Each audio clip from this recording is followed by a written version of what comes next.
मैं रवि राय ज्योतिष सरोवर में आप सभी का हार्दिक स्वागत करता हूं। प्रिय दर्शकों, आज का कार्यक्रम है सवाल जवाब श्रृंखला पर।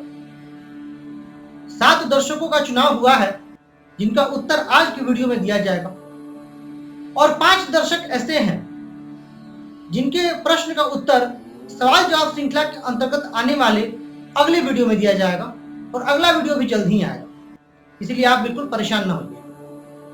साथ ही आप लोगों से गुजारिश है कि जिन भी लोगों के प्रश्नों का मैं जवाब दूंगा वो लोग वीडियो पर जरूर बता दें कि उन्होंने उत्तर सुन लिया है, ताकि मुझे भी यह निश्चिंतता हो जाए कि यह जो कार्यक्रम, यह जो वीडियो मैं आपके लिए बना रहा हूं वह आप तक पहुंच रहा है। तो आइए चर्चा शुरू करते हैं। एक दर्शक जिनका नाम तो नहीं है पर उन्होंने प्रश्न पूछा, नाम उनका, उन्होंने सनफ्लावर के नाम से उनका जो क्वेश्चन आया, उन्होंने पूछा कि उनकी तुला लग्न की कुंडली है और चंद्रमा दूसरे भाव में है नीच के और मंगल दशम भाव में है नीच के, तो यह कैसा फल देगा? क्योंकि तुला लग्न की कुंडली में चंद्रमा दशमेश होते हैं, दशम भाव के स्वामी नीच के हो गए, मंगल धनेश होते हैं वो भी नीच के हो गए, तो क्या फल मिलेंगे? देखिए, मैं आपको बता दूं, यहाँ पर एक और गौर करने की बात यह है कि स्थान परिवर्तन भी हो रहा है और जब 2 नीच राशि के ग्रह स्थान परिवर्तन करते हैं तो एक प्रकार से उनका निजत्व भंग हो जाता है और वो शुभ फल देने लगता है। तो यहाँ पर मैं अपनी बात रखूंगा, जो मेरा अनुभव है कि यहाँ पर नवमांश कुंडली और दशमांश कुंडली में भी उनकी स्थिति देख लेनी होगी और उनकी डिग्री देख लेनी होगी। यदि नवमांश और दशमांश में उनकी स्थिति अच्छी है और उनकी डिग्री अच्छी है तो ये अच्छा फल देंगे अथवा आपको परेशानी आएगी इन 2 चीजों में।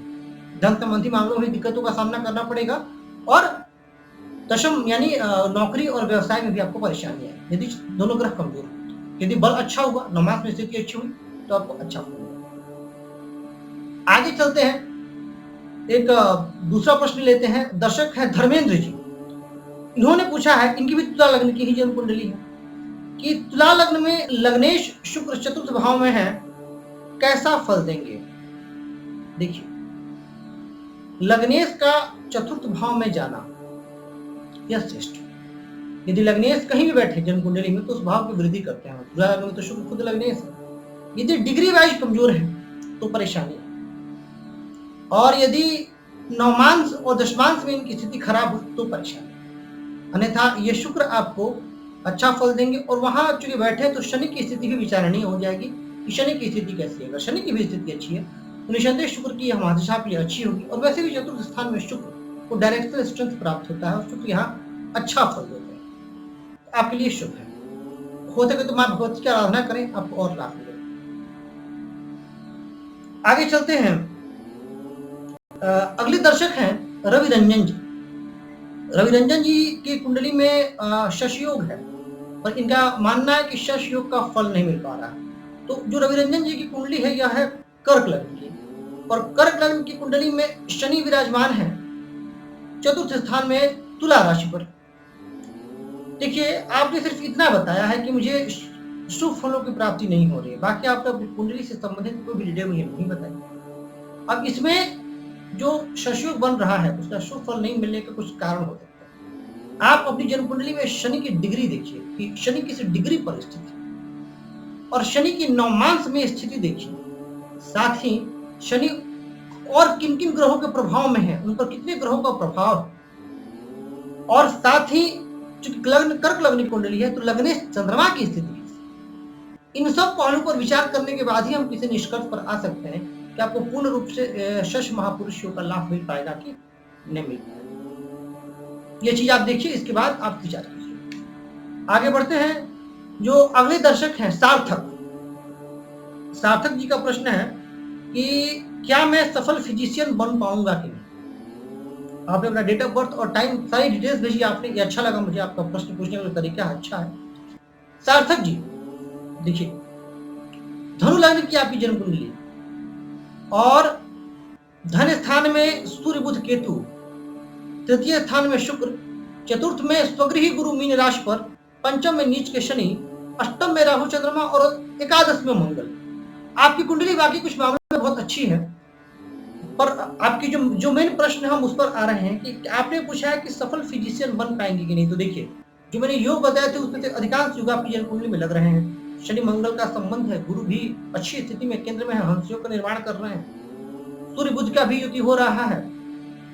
शनि नीच के हैं, थोड़ा सा परेशानी देंगे, पर नीच भंग भी हो रहा है। मंगल की जो सप्तम दृष्टि है क्योंकि अपने स्वामी से दृष्ट है, तो आपकी जन्म कुंडली में सफल फिजिशियन बनने के योग है। संघर्ष है जीवन में कुछ, और नीच की शनि की वजह से वो संघर्ष होगा। नीच भंग राजयोग है तो संघर्ष तो होना तय है, और संघर्ष के बाद भारी सफलता भी मिलती है। आपको अपने जीवन में जो ज्यादा अच्छाई वो सूर्य की महादशा से देखनी शुरू होगी। सूर्य की महादशा के बाद से आप उत्तरोत्तर उन्नति करते जाएंगे। मेरी शुभकामना आपके साथ है। आगे बढ़ते हैं, अगला प्रश्न लेते हैं। एक दर्शक, इन्होंने भी अपना कोई इनका जो है नाम नहीं बताया है, इट्स मी से इनका यूट्यूब चैनल है, उससे इनका क्वेश्चन आया। इनकी जन्म कुंडली में, इनकी कन्या लग्न की जन्म कुंडली है, और कन्या लग्न की जन्म कुंडली में दशम स्थान में राहु और गुरु विराजमान। अब दशम स्थान में राहु, इन्होंने पूछा है कि इस चांडाल योग का मुझे कैसा फल मिलेगा। देखिए, राहु मिथुन राशि पर वैसे भी उच्च के होते हैं, बलवान होते हैं, तो राहु यहाँ बहुत बलवान है। गुरु डिग्री वाइज बलवान है, लेकिन राहु राशि से बलवान है। अब यही होता है चांडाल योग में। अब गुरु और राहु में जो ज्यादा बलवान होता है तो उसके फल ज्यादा परिलक्षित होने लगता है। तो यहाँ पर राहु के फल ज्यादा परिलक्षित होंगे। तो आपको मैं बताऊं तो मिले जुले फल मिलेंगे। आपको बहुत ज्यादा शुभ फल भी नहीं प्राप्त होंगे और बहुत ज्यादा अशुभ फल भी प्राप्त नहीं होंगे। साथ ही ये बड़ा बेसिक सा चीज है, नवमास और दशमांश की स्थिति मैंने देखी नहीं, और लग्नेश की भी स्थिति नहीं देखी कि बुध कहाँ है। क्योंकि अगर लग्नेश बली होते हैं तो बहुत सारी चीजें अपने आप सुधर जाती हैं, और लग्नेश कमजोर होते हैं तो जो है शुभ फल तो मिलते नहीं, अशुभ फलों की मात्रा में वृद्धि हो जाती है। ये जानना भी जरूरी है, पर मिला जुला फल मिलेगा। दशम में राहु है तो ऐसे व्यक्ति को राजनीति में जरूर ट्राई करना चाहिए। ऐसे व्यक्ति का कहीं ना कहीं राजनीति से कनेक्शन रहता है, या फिर छिपे तौर पर जो है ये पीछे से, पर्दे के पीछे से काम करते हैं, और कहीं ना कहीं एक कनेक्शन जो है जरूर बना कर रखते हैं जो लोग राजनीति में हों, और इनका काम बनता रहा। ये चीजें आपके साथ होंगी। आगे बढ़ते हैं, अगले दर्शक लव कुमार शर्मा, इन्होंने पूछा है कि इनकी जन्म कुंडली में अखंड साम्राज्य योग है कि नहीं। देखिए, अखंड साम्राज्य योग की शर्त क्या है कि स्थिर लग्न की कुंडली होनी चाहिए। तो आपकी वृषभ लग्न की कुंडली है तो ये आपने पड़ाव पार कर लिया।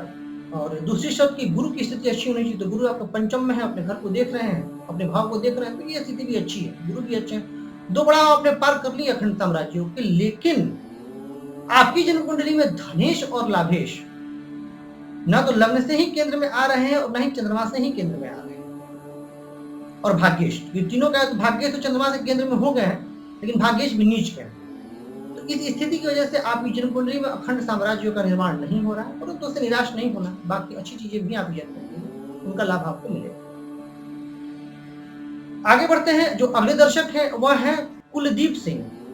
कुलदीप सिंह का प्रश्न है कि इनका लग्नेश शुक्र है और पावरफुल है, और शनि दशम भाव में कुंभ राशि पर है। यानी आपका लग्न का जो है वो वृषभ लग्न हो गया, और लग्नेश शुक्र हुए, और शनि वृषभ लग्न में बहुत योगकारक होते हैं, और कुंभ राशि पर है दशम में। और डिग्री भी इनकी अच्छी है, इन्होंने यह भी कहा है कि डिग्री भी अच्छी है। तो शनि महादशा और अंतर्दशा में कैसा फल मिलेगा। देखिए, मैं आपको बात बताऊं, सिर्फ दो चीजों के आधार पर मैं शनि की महादशा और अंतर्दशा पूर्ण रूप से आपको नहीं बताऊंगा। हाँ, थोड़ा बहुत तो बताऊंगा।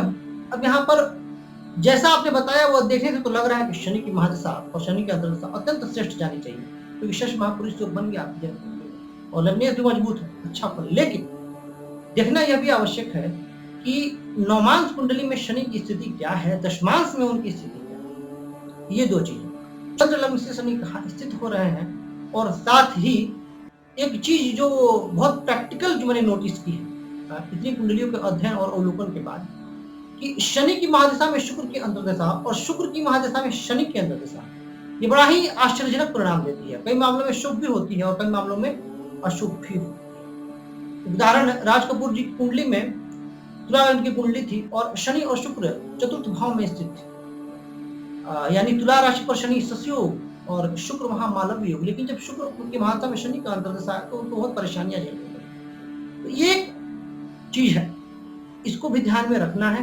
पर जहां तक आपने जैसा बताया है, सिर्फ इन दो चीजों के आधार पर यदि मैं कहूं तो मेरे हिसाब से तो बहुत अच्छा फल है। लेकिन बाकी की चीजों को भी जरूर देखिएगा। सिर्फ इन दो चीजों के आधार पर कोई फराजिश नहीं किया जा सकता।